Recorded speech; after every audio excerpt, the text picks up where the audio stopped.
الكريم أما بعد فأعوذ بالله من الشيطان الرجيم بسم الله الرحمن الرحيم ولا تقولوا لمن يقتل في سبيل الله أموات بل أحياء ولكن لا تشعرون ولنبلونكم بشيء من الخوف والجوع ونقص من الأموال والأنفس والثمرات وبشر الصابرين الذين إذا أصابتهم مصيبة قالوا إنا لله وإنا إليه راجعون أولئك عليهم صلوات من ربهم ورحمة وأولئك هم المهتدون صدق اللہ العظیم۔ اللہ رب العزت نے ہمیں معاشرے کے اندر اس دنیا کی زندگی کو گزارنے کے لیے جو آداب سکھائے ہیں، جو ذمہ داریاں ہم پر عائد کی ہیں، ان میں سے ایک ذمہ داری یہ ہے کہ انسان اپنی جان کی حفاظت کرے، اپنی زندگی کی حفاظت کرے، اور یہ انسان اپنی جان کو اللہ کے حکم کے مطابق استعمال کرے۔ اگر یہ انسان اپنی جان کی حفاظت کرنے میں کوتاہی کرتا ہے تو ایسی صورت میں یہ انسان اللہ کے ہاں گناہگار بن جاتا ہے، اور اگر یہ انسان اپنے آپ کو تکلیف پہنچاتا ہے اللہ کے حکم کے بغیر تو اللہ تعالیٰ اس پر انسان کی پکڑ فرماتا ہے کہ یہ انسان اپنے آپ کو اللہ کے حکم کے بغیر، اس کے حکم کے خلاف اپنے آپ کو کیوں تکلیف پہنچا رہا ہے اپنی جان کو۔ اور اگر یہ انسان کی جان کو تکلیف پہنچے اللہ کے حکم کے مطابق، اس پر بڑا اجر و ثواب ملتا ہے۔ بات صرف اتنی سی ہے کہ یہ انسان اپنی جان کو اللہ کے حکم کے مطابق استعمال کر رہا ہے، اسے خرچ کر رہا ہے، یا اللہ کے حکم کے خلاف خرچ کر رہا ہے۔ یہی انسان اس کے سامنے کھانے پینے کی چیزیں موجود ہوں، اللہ نے نعمتیں دی ہیں، پھر بھی یہ بھوکا رہ رہا ہے، یہ انسان کے لیے گناہ ہے، یہ ناشکری ہے کہ اللہ نے نعمتیں دی ہیں، یہ انسان ان کو استعمال ہی نہیں کر رہا۔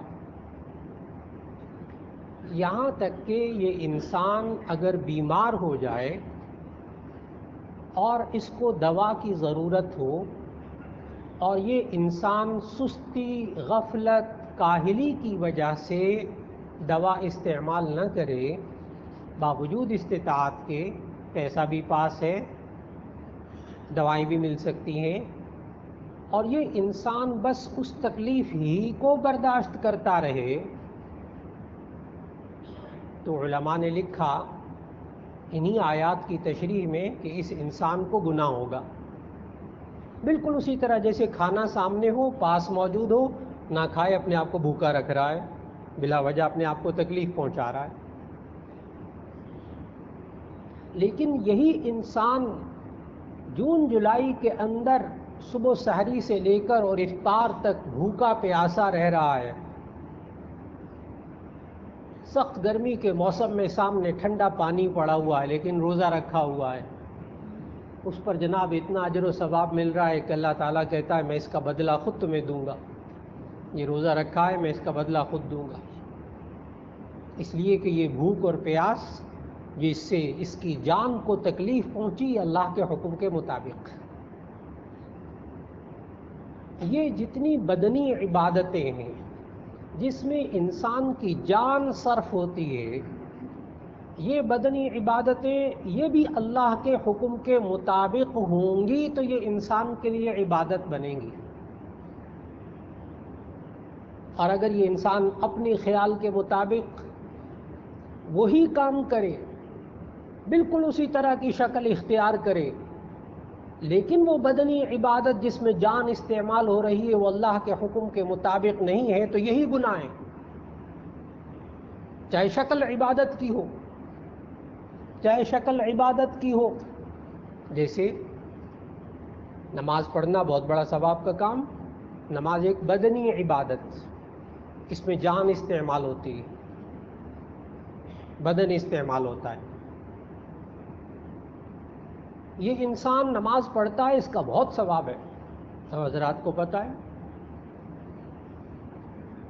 لیکن 3 اوقات ایسے ہیں جن میں نماز پڑھنے سے منع کیا گیا. ایک سورج کے طلوع ہوتے وقت، ایک سورج کے غروب ہوتے وقت، اور ایک نصف نہار کے وقت جب بالکل سورج سر پہ ہو، جسے عام طور پر زوال کا وقت کہہ دیتے ہیں. ان اوقات کے اندر یہ انسان اگر نماز پڑھے تو کہا جاتا ہے یہ حرام کام کر رہا ہے. جی طلوع کے وقت نماز نہ پڑھے، اس سے گناہ ہوگا. اب وہ بندہ کہے میں تو نماز پڑھ رہا ہوں، آپ لوگ کیسے کہہ سکتے ہیں گناہ ہے؟ جی اس وقت میں نماز پڑھنے سے اللہ نے منع کیا ہے، اللہ کے رسول صلی اللہ علیہ وسلم نے منع کیا ہے. اب دیکھیے گا عبادت کی شکل عبادت کی ہے 100%، سارے اس میں قرات، سورہ فاتحہ، رکوع، سجدہ سب بالکل نماز کی طرح کر رہا ہے، لیکن وقت غلط ہے، وقت غلط ہے. وہی عبادت گناہ بن گئی. کیوں؟ اللہ کے حکم کے مطابق نہیں ہے.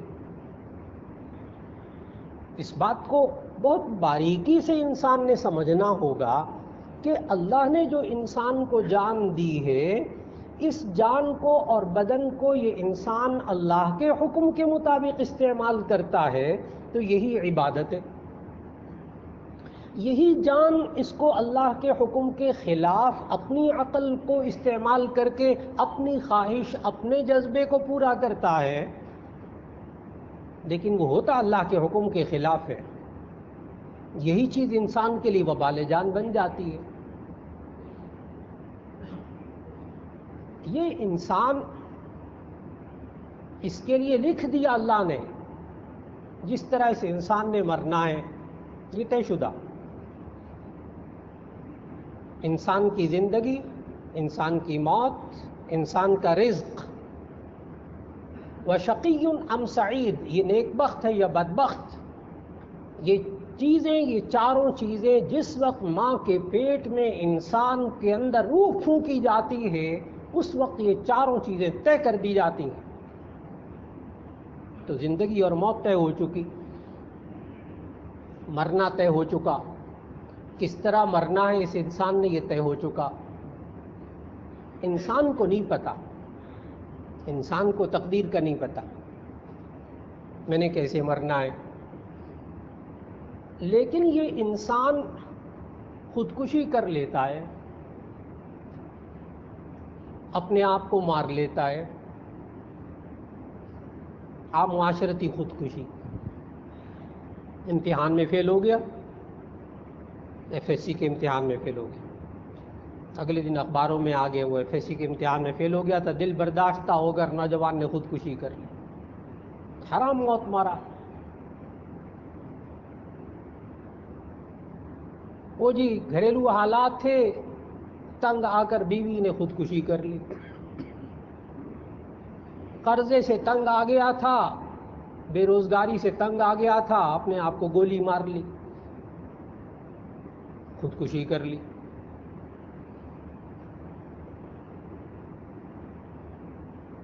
باپ نے ڈانٹ دیا بیٹے کو، بیٹا خودکشی کر رہا صرف ڈانٹنے پر. ماں نے بیٹی کو ڈانٹ دیا،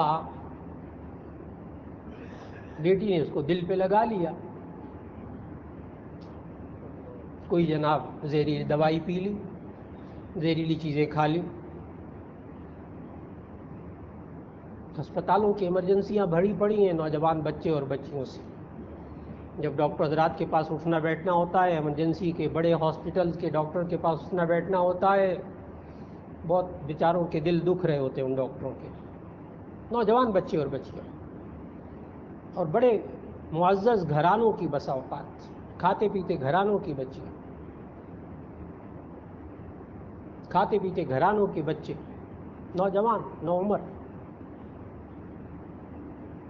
ہے کیا کہ اپنی جان کو اللہ کے حکم کے خلاف ختم کیا. ٹھیک ہے کہ اسی وقت لکھا تھا اس کا مرنا، لیکن اس کو تو نہیں پتا تھا تقدیر کا. اس نے موت اپنے عمل سے اختیار کی. نبی صلی اللہ علیہ وسلم کو یہ اتنا ناپسند تھا کہ امام ترمذی رحمہ اللہ نے ایک باب قائم کیا، کتاب الصلاۃ کے اندر ایک باب بنایا، اس میں ایک حدیث لے کر آئے کہ ایک شخص نے اپنے آپ کو نبی صلی اللہ علیہ وسلم کے زمانے میں اپنے آپ کو مار ڈالا، خودکشی کر لی. جب جنازہ سامنے آیا تو نبی صلی اللہ علیہ وسلم نے فرمایا اما انا فلا اصلی علیہ، باقی رہا میں تو اس کی نماز جنازہ نہیں پڑھاؤں گا، میں اس کی نماز جنازہ نہیں پڑھاؤں گا. چنانچہ پھر وہ احادیث میں ہے کہ دوسرے صحابہ نے نماز جنازہ پڑھائی. اس لیے علماء نے ان احادیث کی روشنی میں یہ بات بتائی کہ اگر کوئی خودکشی کرنے والا شخص ہو تو اس کی نماز جنازہ کوئی معتبر انسان نہ پڑھائے. پڑھائی جائے گی نماز جنازہ، وہ ایمان والا ہی ہوگا، کافر ہو کر تو نہیں مرے گا، ایمان تو اس کے اندر ہوگا، لیکن اس سے گناہ کبیرہ ہوا ہے. خودکشی کرنا گناہ کبیرہ ہے.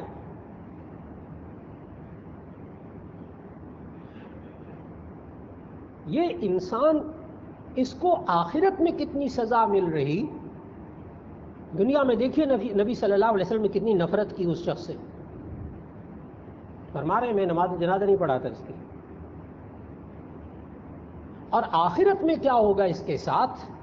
صرف اس لیے کہ اس نے اپنی جان کو اللہ کے حکم کے مطابق نہیں بلکہ اپنی ذاتی سوچ، اپنے ذاتی خیالات، اپنی ذاتی مرضی سے اس کو استعمال کیا. تمام صحائف ستہ کی کتابوں میں موجود ہے من قتل نفسہ بحدیدۃ جاء یوم القیامۃ بحدیدہ یتوجع بها بطنہ،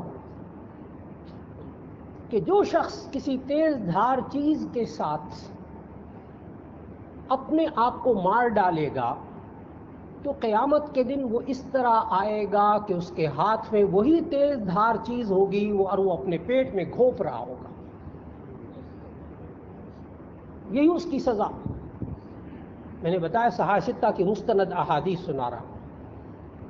اور دوسری حدیث میں فرمایا کہ من قتل نفسہ بسم، کہ جو شخص کوئی زہریلی چیز سے اپنے آپ کو مار ڈالتا ہے، زہریلی گولیاں کھا لی، فلاں دوائی کھا لی، فینائل پی لی. میں نے بتایا بھرے ہوئے ہسپتال، بھرے ہوئے واقعات ایمرجنسی کے. جو شخص زہریلی چیز پی کر اپنے آپ کو مار ڈالے، نبی صلی اللہ علیہ وسلم کے اس ارشاد کا ترجمہ عرض کر رہا ہوں کہ قیامت کے دن وہ اسی طرح پیالہ لے کر زہریلی چیز کا آئے گا اور اس کو پیے گا اور مرے گا، پیے گا مرے گا، پھر دوبارہ اللہ ٹھیک کر دے گا، پھر مرے گا. یہ اس کی سزا ہے. صرف کس لیے کہ اس نے اپنی جان کو اللہ کے حکم کے خلاف استعمال کیا. صرف یہی قصور ہے. آج وقت کی بہت بڑی ضرورت کہ معاشرے کے نوجوان بچے اور بچیوں کے ساتھ اتنا ماں باپ کا تعلق ہونا چاہیے کہ وہ اس حد تک کبھی نہ جائیں. اور یہ صرف اس وقت ہوگا جب ان کو اللہ اور اس کے رسول صلی اللہ علیہ وسلم کا پتہ ہوگا، اللہ پر ایمان ہوگا. جب اللہ پر ایمان ہوگا تو وہ مایوسی میں نہیں جائیں گے، ڈپریشن میں نہیں جائیں گے. یہ ڈپریشن کی انتہا ہے جو آج انسان اپنی جان کو غلط استعمال کر رہا ہے. دور جدید کے منفی جملے میں عرض کر رہا ہوں، دور جدید کے تحفوں میں سے ایک تحفہ ڈپریشن ہے. یہ انسان جب مصنوعی زندگی گزارنے لگا اور ماں باپ کا تعلق اولاد کے ساتھ ختم ہوا اور ماں باپ نے اپنی اولاد کو دوست بنانے کے بجائے اپنے سے دور کر دیا، تو ایسی صورت کے اندر وہ اپنی اولاد کو نہ پڑھ سکی، نہ اولاد کے اندر ایمان پر محنت کر سکی. آج ماں باپ اگر اولاد کے ایمان پر محنت کریں کہ بیٹا اپنی جان کو خرچ کرنا ہے تو اللہ کے حکم کے مطابق، اپنی جان کو استعمال کرنا ہے تو اللہ کے حکم کے مطابق، اللہ کے حکم کے خلاف اپنی جان کو استعمال نہ کرنا، تاکہ یہ انسان خودکشی تک آئے نہ، اور ذرا بھی معاشرے کے اندر محسوس ہو کہ ڈپریشن ہو رہا ہے بچی کو، فوراً اس کا علاج کروایا جائے، اس کا علاج کروایا جائے، اس پر توجہ دی جائے تاکہ وہ اپنی جان کو صحیح استعمال کرے۔ لیکن یہی جان انسان اگر استعمال کرے اللہ کے حکم کے مطابق، جیسے کہ عرض کیا کہ یہی انسان بھوکا رہ رہا ہے یعنی روزہ رکھ رہا ہے، تو ایسی صورت کے اندر اس کو اجر و ثواب مل رہا ہے۔ یہ انسان 5 وقت مسجد میں جا رہا ہے، نماز پڑھ رہا ہے، اس انسان کو اس بدنی مشقت پر اجر و ثواب مل رہا ہے۔ یہ انسان اگر اپنی جان کو اللہ کے حکم کے مطابق خرچ کر دے، پوری جان دے دے اللہ کے راستے میں، تو اس کو شہید کا مرتبہ دے دیا گیا، جس کو اللہ تعالیٰ نے سورۃ البقرہ میں بہت واضح الفاظ میں فرمایا کہ لا تقولوا لمن يقتل في سبيل الله اموات، جو لوگ اللہ کے راستے میں قتل کر دیے جائیں ان کو تم مردہ مت کہو، لا تقولوا لمن يقتل في سبيل الله اموات، جو اللہ کے راستے میں اپنی جان دے دے ان کو مردہ مت کہو، بل احیاء، بلکہ وہ زندہ ہیں، ولکن لا تشعرون، لیکن تم شعور نہیں رکھتے وہ کیسے زندہ ہیں۔ اللہ نے کہا بل احیاء، بلکہ وہ زندہ ہیں، اس لیے شہید زندہ ہوتا ہے۔ اور وہ شہید جب زندہ ہوتا ہے تو عام انسانوں کو اس کی اس زندگی کے بارے میں بحث نہیں کرنی چاہیے، ڈسکشن نہیں کرنی چاہیے، وہ جی کیسی زندگی ہوگی، کیا ہوتا ہے جی اس میں، پھر وہ تو مر گیا، اس کی تو جان چلی گئی، آپ کہتے ہیں شہید ہو گیا۔ اللہ کے حکم کے مطابق ہر مقتول شہید نہیں ہوتا، ہر مقتول شہید نہیں ہوتا۔ یہ آیت کا ترجمہ ذہن میں رکھیے گا، وَلَا تَقُولُوا لِمَن يُقْتَلُ فِي سَبِيلِ اللَّهِ، اللہ کے راستے میں جس بندے کی جان جائے وہ شہید ہے اور وہ زندہ ہے، اور اس کی زندگی کے بارے میں آپس میں بحث بھی نہیں کرنی چاہیے۔ کیوں؟ اللہ نے کہا لا تشعرون، تم نہیں شعور رکھتے، تم نہیں سمجھ سکتے۔ اللہ کہہ رہا ہے نہیں سمجھ سکتے، بندہ کہہ رہا ہے میں نے سمجھ کے چھوڑنا ہے، مجھے سمجھائیں۔ جی نہیں، اللہ کہتا ہے زندہ ہے، بندہ ایمان رکھے کہ زندہ ہے۔ اللہ کہتا ہے لا تشعرون، تم نہیں سمجھ سکتے، ٹھیک ہے جی، ہم نہیں سمجھ سکتے، ہم ایمان رکھتے ہیں کہ وہ زندہ ہے۔ اور چوتھے پارے کے اندر تو اللہ تعالیٰ نے یہاں تک فرمایا کہ بل احیاء عند ربہم یرزقون، بلکہ وہ زندہ ہیں اور ان کو ان کے رب کے پاس رزق دیا جاتا ہے۔ اور آگے کیا ہے آیت، اسی آیت میں فریحین بما آتاہم اللہ من فضلہ، وہ اس پر خوش ہیں جو اللہ نے ان کو اپنے فضل سے عطا فرمایا ہے۔ وَيَسْتَبْشِرُونَ بِالَّذِينَ لَمْ يَلْحَقُوا بِهِم مِّنْ خَوْفِهِمْ أَلَّا خَوْفٌ عَلَيْهِمْ وَلَا هُمْ يَحْزَنُونَ، اور جو ان سے ابھی پیچھے زندہ ہیں ان کو خوشخبری دے رہے ہیں وہ شہید کہ دیکھو تم ہم سے آ کر ملو گے اور ایسی زندگی میں آ کر ملو گے جس میں کوئی خوف نہیں ہوتا، جس میں کوئی غم نہیں ہوتا۔ یہ صرف اس لیے کہ یہ انسان اپنی زندگی کو اللہ کے حکم کے مطابق خرچ کرتا ہے، اسے شہید کہا جاتا ہے۔ ہاں نبی صلی اللہ علیہ وسلم نے اوروں کو بھی شہید کہا، چند ایک اوروں کو بھی، اور فرمایا کہ جو کوئی پانی میں ڈوب کر مر جائے اچانک کسی بھی وجہ حادثے میں، اسے بھی شہید کہا گیا۔ جو کسی پیٹ کے مرض میں مبتلا ہو کر مر جائے اس کو بھی شہید کہا گیا۔ اچانک حادثے میں یہ انسان مر جائے تو اسے بھی شہید کہا گیا،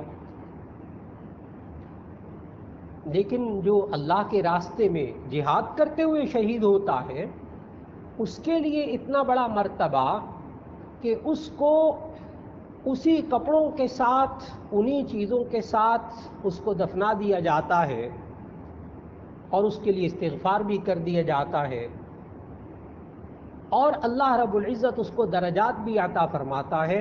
لیکن بنیاد اس کو سمجھنا ہوگا کہ بنیاد یہ ہے کہ اس نے اپنی جان کو اللہ کے حکم کے مطابق استعمال کیا۔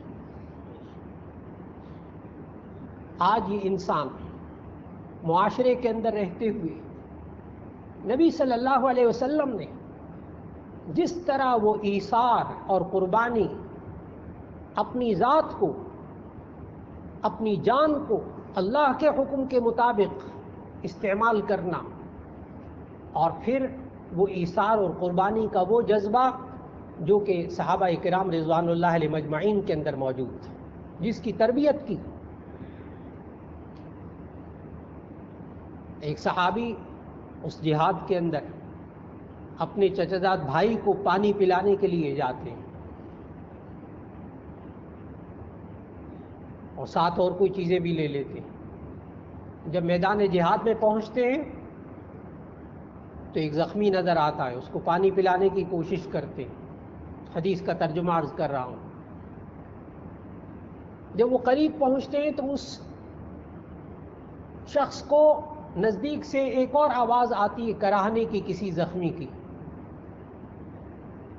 یہ زخمی صحابی اشارہ کرتے ہیں ان کو پہلے پانی پلا دو۔ یہ اس نمبر 2 کے پاس پہنچ گئے۔ صحابی کہتے ہیں میں نمبر 2 کے پاس پہنچا تو وہ میرے چچا زاد بھائی ہی تھے۔ میں ان کو جب پانی پلانے لگا تو قریب ایک اور آواز آئی کراہنے کی۔ انہوں نے کہا اس کو پہلے پانی پلا دو۔ وہ ذرا دور تھا، کہنے لگے میں اس زخمی کے پاس پہنچا، اس کو پانی پلایا۔ جب پانی پلانے لگا تھوڑا سا پہنچا تو بیچارہ شہید ہو گیا تھا۔ واپس اپنے چچا زاد بھائی کے پاس آیا تو وہ بھی شہید ہو چکا تھا۔ پھر نمبر 1 کے پاس آئے صحابی کے پاس، وہ بھی شہید ہو چکے تھے۔ انسان نزع کے حال میں ہو، جان نکل رہی ہو، زخمی ہو، اور اس کو کوئی پانی پلانے والا آ جائے اور اس وقت یہ انسان کہے کہ نہیں، دوسرے کسی شخص کو پانی پلا دیجیے، یہ ایثار اور قربانی کا وہ جذبہ ہے جس کی تربیت نبی صلی اللہ علیہ وسلم نے فرمائی تھی۔ آج وقت کی بہت بڑی ضرورت کہ یہ انسان اپنے آپ کو، اپنی زندگی کو ترجیح دینے کے بجائے دوسرے انسانوں کی زندگی کو ترجیح دینا شروع کر دے۔ اپنی ذاتی مرضی، اپنی ذاتی خواہش کو قربان کر کے دوسرے کی ضرورت کو پورا کرنے والا یہ انسان بن جائے۔ قدم قدم پر یہ انسان اس معاشرے کے اندر شہید ہوتا ہوا نظر آئے گا کہ یہ انسان اپنی ضرورت، اپنے تقاضے کو دبا کر دوسرے کی ضرورت کو پورا کر رہا۔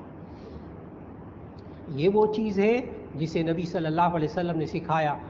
اپنی جان کی حفاظت، ایک یہ طریقہ سکھایا۔ نمبر 2، اپنی جان کو اللہ کے حکم کے مطابق استعمال کرنا، 2 یہ سکھائے۔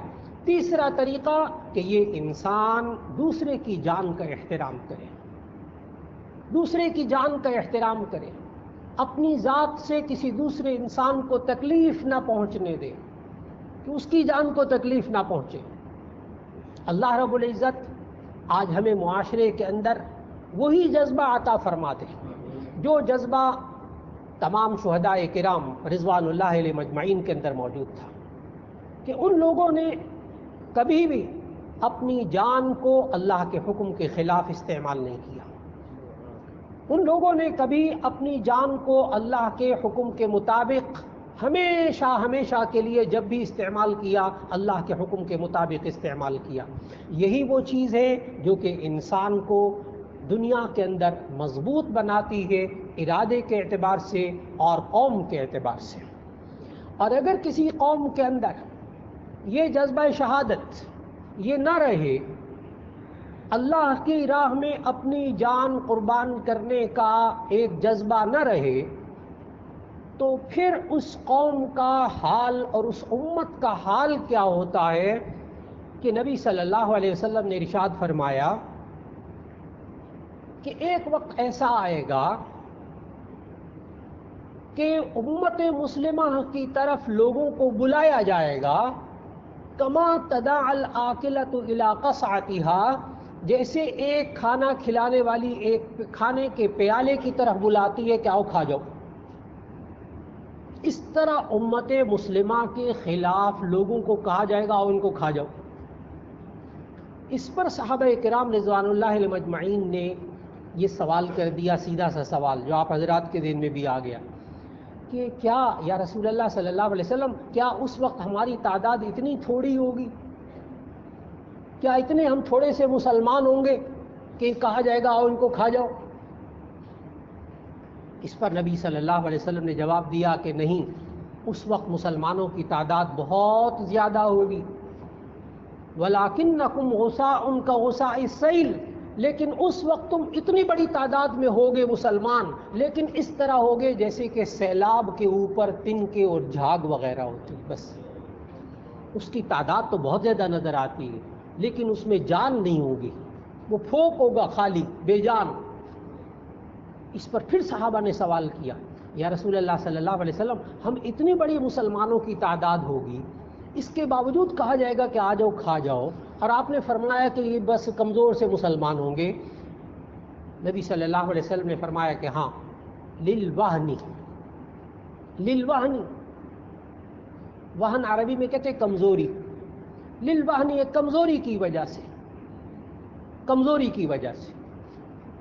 اس پر پھر صحابہ نے سوال کیا، یا رسول اللہ صلی اللہ علیہ وسلم، وہ کون سی کمزوری ہے جس کی بنا پر ایسا مسلمانوں کے ساتھ ہونے لگے گا؟ تو نبی صلی اللہ علیہ وسلم نے فرمایا، غور سے جواب سننے والا چھوٹا سا جواب ہے، نبی صلی اللہ علیہ وسلم نے فرمایا، حب الدنیا و کراہیت الموت، حب الدنیا و کراہیت الموت، دنیا کی محبت اور موت کو ناپسند کرنا۔ موت کو ناپسند کرنا کیا؟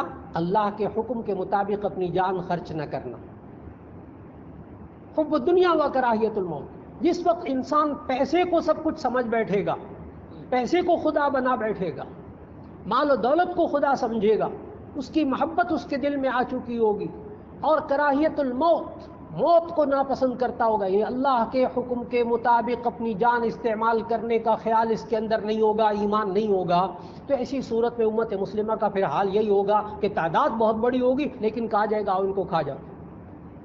آج وقت کی ضرورت کہ یہ انسان اللہ رب العزت کے حکم کے مطابق دنیا کی محبت اپنے اندر نہ آنے دے، لیکن اس کے ساتھ ساتھ یہ انسان جذبہ شہادت اپنے دل کے اندر رکھے، اپنا ایمان رکھے کہ اللہ نے مجھے جان دی ہے، میں خود اپنی جان کی حفاظت کروں گا، دوسرے انسانوں کی بھی جانوں کی حفاظت کروں گا، لیکن جہاں اللہ نے حکم دیا اپنی جان خرچ کرنے کو، میں انشاءاللہ اپنی جان اللہ کی راہ میں قربان کروں گا۔ اللہ رب العزت ایک ایک انسان کو حقیقی جذبہ شہادت عطا فرما دے، اور جو شہداء ہیں اللہ رب العزت ان کی مغفرت فرمائے، ان کے درجات بلند فرمائے، اور پوری امت مسلمہ کو جن شہداء کی قربانیوں کی وجہ سے اللہ نے آج باقی رکھا ہوا ہے، اللہ رب العزت ان تمام شہداء کی قربانیوں کو قبول فرمائے۔ وآخر دعوانا ان الحمد للہ رب العالمین۔